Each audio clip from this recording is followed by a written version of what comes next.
Assalamualaikum warahmatullahi wabarakatuh. My name is IRNA WAHYUNI, NPM 208110114.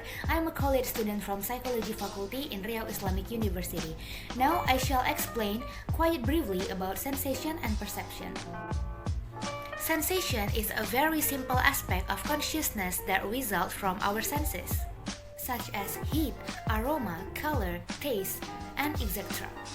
The word sensation comes from Latin word that sensatus, which means intellect. Whereas perception is arrangement of translation and identification of information received through the five human senses in order to gain understanding of the surrounding environment. To deepen and broaden your knowledge of this theory of perception, I shall also provide information about the concepts of this theory of perception. From a psychological perspective, there are two concepts that can perception the theory. The first concept is the concept in which the processing of inputs of stimuli received by the senses, where there is a transformation from this low-level information. For example, is recognizing objects through their forms. The second concept is where the concept of information processing is related to the concepts and expectations of an individual based on prior knowledge and the mechanism of active cells or attention that satisfies perception. There are three applications of the theory of perception. The first is application through the sight. Generally, the first thing that creeps or gives reset on this perception is due to the sight of the individual who is observing a particular object. Secondly, there is application through hearing. Basically, something does not have to be seen, but hearing someone can make a certain perception and also to certain objects as well. And thirdly, there is application through speech.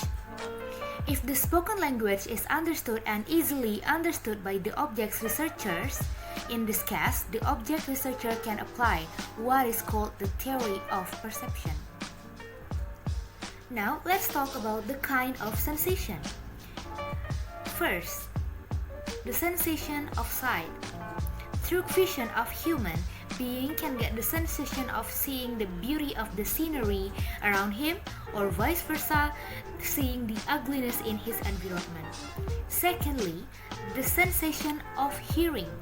Through this process, we can experience the sensation of beautiful sounds in the form of humming, songs, music, and etc. Third, the sensation of touch. Through the skin, we can get the soft or raw sensation of an object surface to feel the sensation of pain and skin is injured by the shock. Fourth, taste sensation. Every food or drink or even other substances that enter the mouth will come into contact with our tongue, which will be responded to with different taste sensations. And lastly, the sensation of smell. Through the sense organ, we can feel a smell or smell that is unpleasant. There are two factors of that factor. The first is an internal factor and the second is the external factor. First, internal factor, the condition of the senses and the condition of the